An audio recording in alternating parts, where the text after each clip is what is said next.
Hello दोस्तों, मैं जयकांत सैनी स्वागत करता हूं आपके अपने चैनल भारत IQ में। हम डिस्कस कर रहे हैं राजस्थान पत्रिका न्यूज़पेपर जयपुर एडिशन 7 दिसंबर। तो बने रहिए इस वीडियो में अंत तक। There is lot to know and lot to discuss. तो आइए शुरू करते हैं आज का डिस्कशन। पेज नंबर में बात की जा रही है कोविड-19 की वैक्सीन को लेकर के बात चल रही है यहाँ पे। तो बता रहे हैं कि सबसे मुश्किल जो सवाल है कि 30 करोड़ लोगों को भारत में वैक्सीन देने की बात की जा रही है। सबसे पहले तो वैक्सीन कैसे दिया जाएगा, उसका मॉनिटरिंग कैसे किया जाएगा, उसको कैसे ट्रैक किया जाएगा, क्योंकि 2 डोज दिए जाने हैं। तो ये सबसे इंपॉर्टेंट चीज निकल के आ रही है कि वैक्सीन की मॉनिटरिंग कैसे की जाएगी। क्या लोगों को किसी बूथ पे कहीं सेंटर पे बुलाया जाएगा या उन्हें घर जाकर के वैक्सीन दी जाएगी। ये सारी की सारी चीजें बहुत ही खास बन जाती हैं, क्योंकि उनकी मॉनिटरिंग भी उनको करनी है। उनको दूसरा डोज भी देना है कि किस इंसान को पहला डोज दिया गया था उसको दूसरा देना है। तो ये सारी चर्चाएं चल रही हैं इसके अंदर। तो ज़्यादा खास कुछ नहीं है, बस एक थोड़ा आपको आइडिया होना चाहिए कि क्या क्या चीज़ें चल रही हैं। जैसे ब्रिटेन ने बोला है कि सबसे पहले उसकी प्रायोरिटी ये रहेगी कि वो सबसे पहले जो 80 वर्ष के उम्र के लोग जो हैं उनको सबसे पहले वो वैक्सीन देगा, ना कि डॉक्टर, नर्सेज और पुलिस स्टाफ को। तो ये ब्रिटेन ने भी अपनी कुछ बात यहाँ पे निकाल के लेके आया है। तो ये चीज़ें चल रही हैं। पेज नंबर में बात की जा रही है, ये बात की जा रही है अरुणाचल प्रदेश वाले एरिया में, पश्चिमी अरुणाचल प्रदेश में चीन ने फिर से घुसपैठ की बात की है। ये यहाँ पे न्यूज निकल के आई है। तो चीन ने बुमला पास, एक बुमला पास है, आपने नाम सुना होगा ट्राई जंक्शन का। ये जो डोकलाम सेक्टर जो है उसी के पास है, नजदीक में है बुमला पास। तो बुमला पास के नजदीक में पश्चिमी अरुणाचल प्रदेश जो है वहां पे 3 गांव बसाए हैं चीन ने। तो ये बात निकल के आई है। कहीं ना कहीं इस प्रकार की हरकतें करता रहता है चीन। इन्हीं घटनाओं के, इन्हीं हरकतों की वजह से इस प्रकार चर्चा में रहता है, बार बार ये ऐसी कृत्य करता रहता है। तो यहाँ पे बुमला पास ट्राई जंक्शन के पास है। ये आपको आइडिया होना चाहिए। मैं आपको थोड़ा सा एक मैप दिखा देता हूँ, लोकेशन आपको आइडिया हो जाएगा। ये आप देख सकते हैं अरुणाचल प्रदेश है, ये पूरा राज्य। इसकी जो वेस्टर्न वाला पार्ट है यहाँ पे बात की जा रही है, ये है बुमला पास। तो बुमला पास के नजदीक में बताया जा रहा है कि 3 गांव चीन ने स्टैब्लिश कर दिए हैं यहाँ पे। ये जो एरियाज है ये चर्चा का विषय, ये टकराव का विषय बन गए हैं। और ये जो पार्ट है यहाँ पे आता है ट्राई जंक्शन जिसे हम बोलते हैं, जिसे डोकलाम सेक्टर भी हम बोलते हैं। तो ये आपको आइडिया होना चाहिए, बुमला पास इसी के नज़दीक में है। ये आपको आइडिया होना चाहिए। कमेंट बॉक्स में ये बताइए कि डोकलाम सेक्टर किन देशों के बीच स्थित है। तो ये इंपॉर्टेंट प्रश्न है, इसको जरूर बताइए कमेंट बॉक्स में। तो ये आपको आइडिया होना चाहिए कि बुमला पास कहाँ पर स्थित है। पेज नंबर हम तो बात की जा रही है, ये कुछ वैज्ञानिक खोज की गई है। यहाँ बताया गया कि बुढ़ापा होगा आपसे दूर। यहाँ पे बुढ़ापे की बात की गई है कि कैसे इसको दूर किया जाएगा। तो वैज्ञानिकों ने बुढ़ापे का जीन खोज लिया है, जिससे कि बुढ़ापे को, मतलब जो स्पीड होती है बुढ़ापा आने की, उसे थोड़ा स्लो किया जाएगा। ऐसा कुछ चर्चाएं चल रही हैं। तो उसे GATA4 नाम दिया है, GATA4। इस प्रकार से उन्होंने कुछ खोज की है।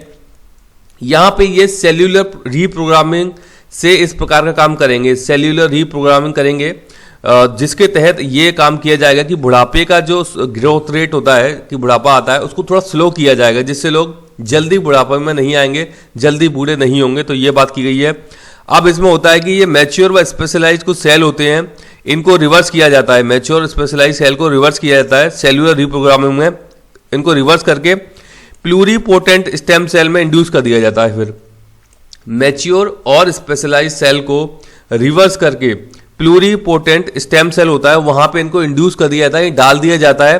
तो ये सेल्यूलर रीप्रोग्रामिंग के तहत किया जाता है। तो ये कुछ न्यूज यहाँ पे आई है, इसलिए मैंने इसको यहाँ पे कवर किया है। पेज नंबर 3 में बात की जा रही है, ये कुछ पक्षी है, गोडावन जैसा दिखने वाला पक्षी है, लेकिन ये गोडावन नहीं है। तो ये जैसलमेर बाड़मेर की सीमा पर पहुंचा था। यहाँ पे इनके कुछ टैगिंग की गई थी। तो ये इनको एक्चुअली पकड़ लिया। तो ये कैद में है, ये जो पक्षी दिखाए जा रहे हैं यहाँ पे। लेकिन इस पक्षी का नाम है तिलोर, हिंदी में इसे तिलोर बोलते हैं। और इसे भी माचिया जैविक उद्यान में रखा गया है तिलोर पक्षी को। इंग्लिश में इसका नाम है होबारा बस्टर्ड, होबारा बस्टर्ड है। और गोडावन अपने यहाँ पे मिलता है, ये राजस्थान का जो राज्य पक्षी है, इसको ग्रेट इंडियन बस्टर्ड के नाम से जाना जाता है। तो इसी के जैसा दिखता है, यानी कि इसी की फैमिली में से है, लेकिन स्पीसीज का नाम दूसरा है। तो उसका नाम है होबारा बस्टर्ड। ये सेंट्रल एशिया से आता है, माइग्रेट करता है इन्हीं समय पे, नवंबर, दिसंबर, जनवरी वाले जो टाइम होते हैं। तो ये यहाँ पे जैसलमेर बाड़मेर बॉर्डर पर पहुंचा था। यहाँ पे कुछ टैगिंग, कुछ संदिग्ध लगा, तो इनको पकड़ के कैद में डाल दिया गया है। अब जैसे जैसे स्वस्थ होंगे ये पक्षी, तो इनको थोड़ा ओपन एरिया में डाल दिया जाएगा, जो कि जैविक उद्यान है माचिया, वहां पे। तो ये कुछ न्यूज है, इसके बारे में आपको आइडिया होना चाहिए। पेज नंबर 9 पे बात की जा रही है, ये बात की जा रही है रबी की फसलें इस बार अच्छी पैदावार होगी उनकी, ये कुछ चर्चाएं चल रही हैं।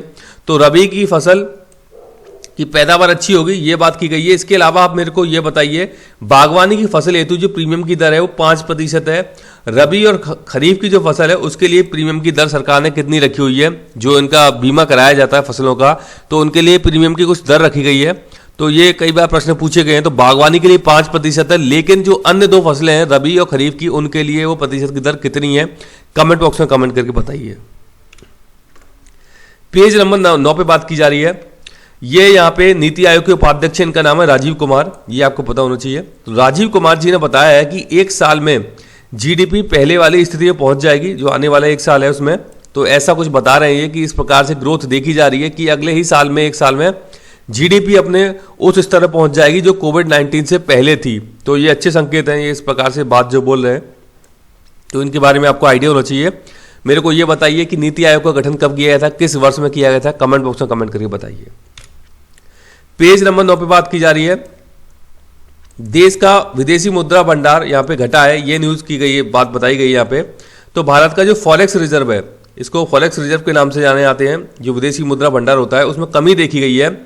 फॉरेक्स रिजर्व में ये कुछ चीजें आती हैं, इसमें एसडीआर आता है, गोल्ड आता है, विदेशी मुद्रा आता है, एक और चीज आती है, वो कमेंट बॉक्स में कमेंट करके बताइए।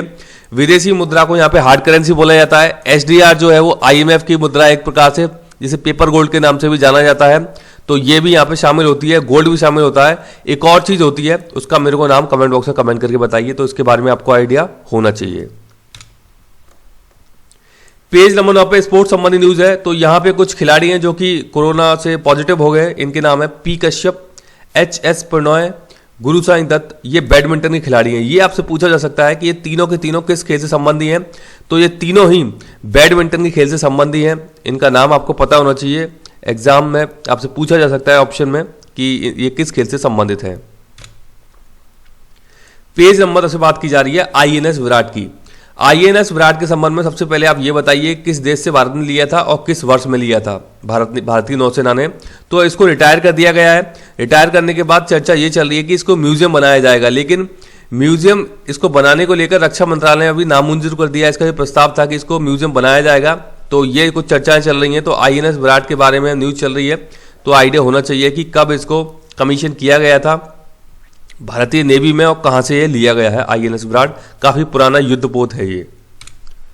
पेज नंबर 10 से बात की जा रही है इजराइल संबंधी न्यूज है। इजराइल में पीएम नेतन्याहू, तो इनके इस्तीफे की मांग चल रही है यहाँ पे। तो मैं बता दूं इजराइल के संबंध में कुछ इंपॉर्टेंट चीजें, काफी ज्यादा चर्चा में रहता है। इजराइल के अंदर फलस्तीन जो एरिया है, यहाँ पे बताया जाता है कि इनके साथ शोषण होता है। तो इसको लेकर के जो वेस्ट बैंक और गाजा पट्टी दो एरियाज हैं, यहाँ पे अब बस के रह गया है फलस्तीन जो लोग हैं। गाजा पट्टी पे हमास लोग मिलते हैं जो कि एक एक्सट्रीमिस्ट टाइप है, मतलब कि आतंकवादी टाइप है। आतंकवादी नहीं बोलेंगे, लेकिन फिर भी वो उग्रवादी टाइप लोग हैं। और फतेह पे रहते हैं मॉडरेट लोग जो कि नरम थोड़ा स्वभाव रखते हैं। ये दो ग्रुप बहुत ही फेमस है इजराइल के अंदर, फतेह और हमास। ये फलस्तीन संबंधी लोग हैं, मतलब जो फलस्तीन के जो लोग निवासी हैं वहाँ पे, जो कि अब सिमट के रह गया फलस्तीन, वहाँ पे पूरा का पूरा इजराइल एक्सपेंड हो गया है।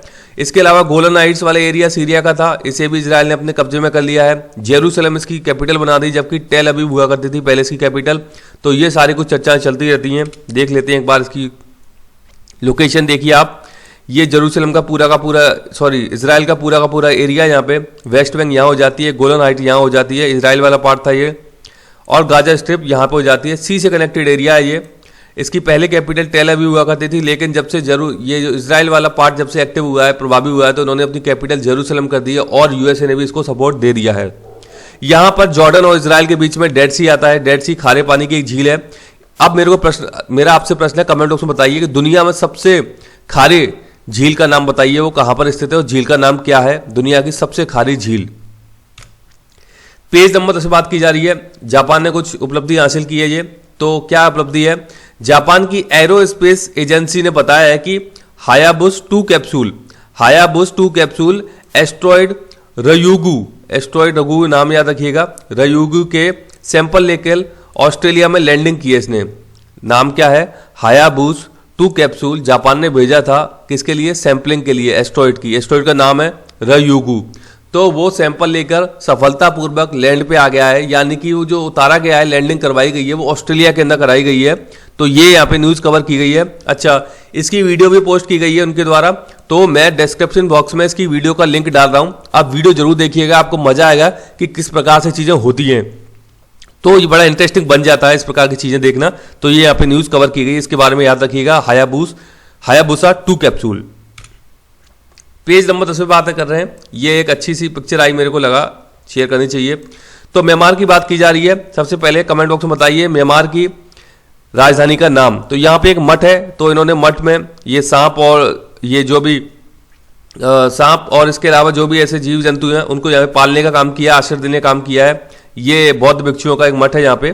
तो ये कुछ अच्छी सी एक पिक्चर शो की गई है, तो इसलिए मैंने इसको यहाँ पे कवर किया है। कमेंट बॉक्स में इसकी राजधानी का नाम जरूर बताइए म्यांमार की। अब हम देख लेते हैं इंग्लिश का वन वर्ड सेक्शन जो हमारा है। तो पहला प्रश्न यहाँ पे ये आया है एसएससी में 2016 में, टायर 1।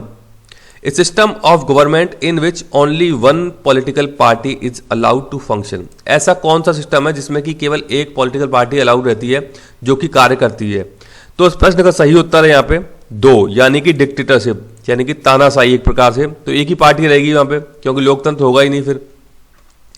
इसके अलावा ये जो ऑप्शन है ओलिगार्ची, ओलिगार्ची का मतलब क्या होता है कि बहुत ही स्मॉल ग्रुप ऑफ लोग होते हैं जो कि किसी देश को चलाते हैं या किसी ऑर्गेनाइजेशन को चलाते हैं, यानी कि अल्पतंत्रवाद इसको हम बोल देते हैं।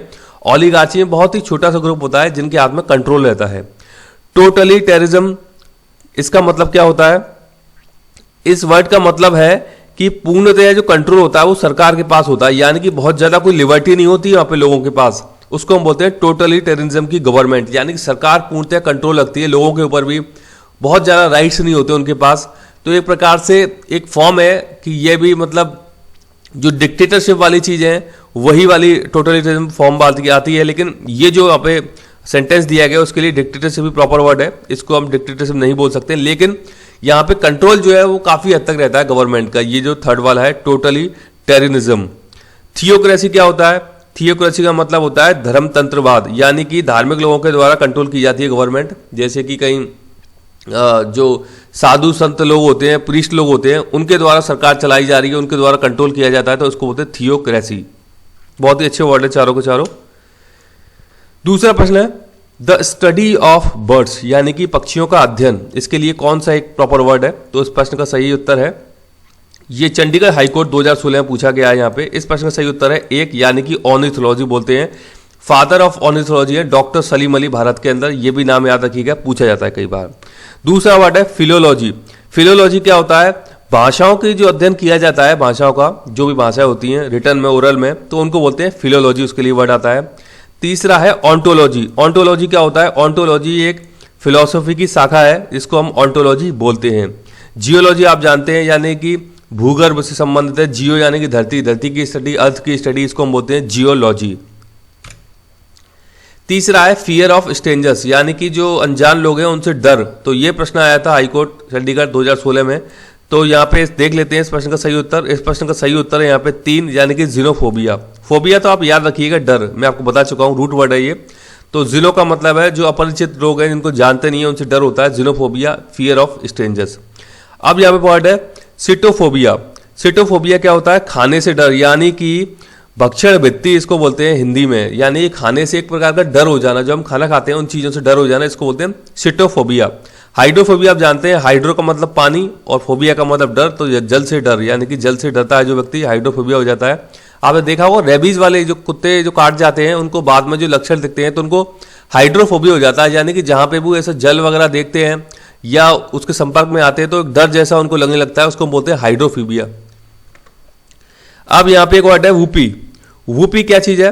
ये एक तरीके से वाइल्ड जॉय और एक्साइटमेंट है, यानी कि जैसे आप बोलते हैं ना, कभी एक्साइटमेंट होता है, आपको क्रिकेट मैच देखा या कुछ भी ऐसी चीज देखी, आप बोलते हो हुर्रा, और इस प्रकार से अपने जो भी वर्ड हिंदी की भाषा में यूज करते हो उसी प्रकार से वूपी एक वर्ड है जो कि एक एक्साइटमेंट है, एक जॉय को शो करता है, वूपी। चौथा प्रश्न है parts of a country behind the coast और a river bank. Chandigarh high court 2016 में प्रश्न पूछा गया है ये।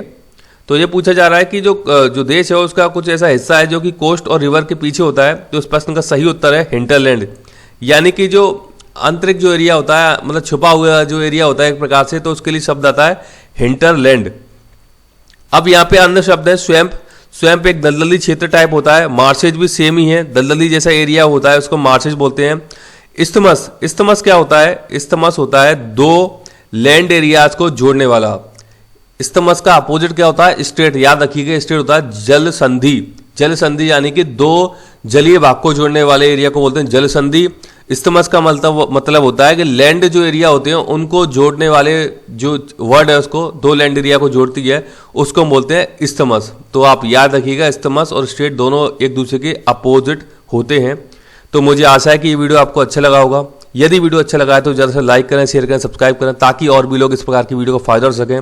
आप मुझे अपने सुझाव कमेंट बॉक्स में या मुझे ईमेल भी कर सकते हैं। इसी के साथ धन्यवाद, मिलते हैं अगली वीडियो में।